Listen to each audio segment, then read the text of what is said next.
Hello coucou de petites vidéos, je fais mon cinéma pour reparler cinéma. Puisque aujourd'hui, je me suis fait un petit plaisir. Je suis retourné voir un film que j'avais beaucoup apprécié, Touch.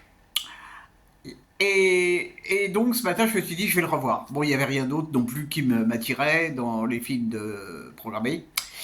Et c'est marrant, c'est la deuxième fois que je vais revoir un film. J'avais vu deux fois de suite Life of Chuck.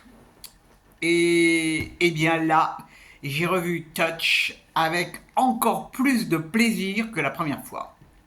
Alors c'est marrant parce que ça date d'il y a quelques jours, et il y a des choses que je n'avais pas vues, et des choses que j'avais déjà oubliées. Alors j'ai une très bonne mémoire. Et vraiment, ce film, c'est extraordinaire. Par sa délicatesse, par sa douceur, par cette manière de filmer les émotions chez les personnages, les deux acteurs qui jouent le héros à des âges différents sont formidables, vraiment formidables. Euh, je ne les connais pas. Ils sont islandais, hein, je ne peux pas tout connaître. Mais vraiment, quel beau film, quel beau film. Et alors, c'est amusant parce que il est, le héros va travailler dans un restaurant japonais où il va apprendre certaines choses. Donc, on parle beaucoup de cuisine.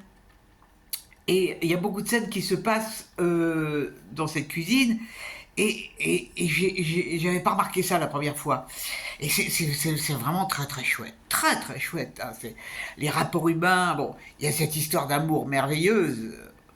Moi qui suis célibataire, ça me fait envie. Mais bon, on peut pas tout avoir. Hein. On peut pas avoir le plaisir d'aller au cinéma et puis le plaisir d'avoir l'amour. Mais, oh, quel chouette film. C'est vraiment délicat. Euh, et je crois que je l'avais déjà dit dans ma première vidéo parlant de ce film, ça ne fait jamais dans le pathos. Il y a des dialogues entre deux hommes à un moment dans un bar qui parlent de la vieillesse.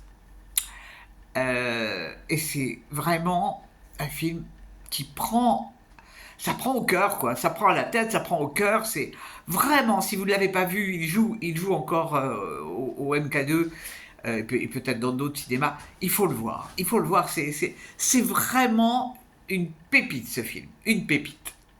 Voilà, voilà. Bon, donc, à part ça, bon, bah, à part ça, c'est les vacances. Hein.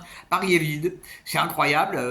Pourtant, j'étais à Bastille. C'est un coin où il y a du monde d'habitude. Les terrasses sont vides, les restos sont vides. Je ne vois pas tellement de touristes. Pourtant, il paraît qu'il y en a. Vivant que ça se termine, hein, parce que, bon, moi, je pars pas en vacances.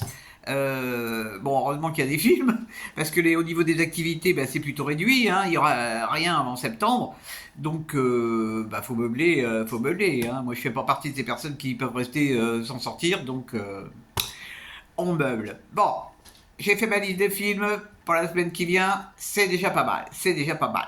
J'espère que vous êtes tous en pleine forme, bande de vénards. Si vous êtes en vacances, profitez-en bien pour ceux qui ne partent pas. Et peut-être vous avez vu des bons films. Et peut-être vous avez vu celui-ci. Et si vous ne l'avez pas vu, il faut le voir. Je vous dis salut, salut, à la prochaine pour parler cinéma ou autre.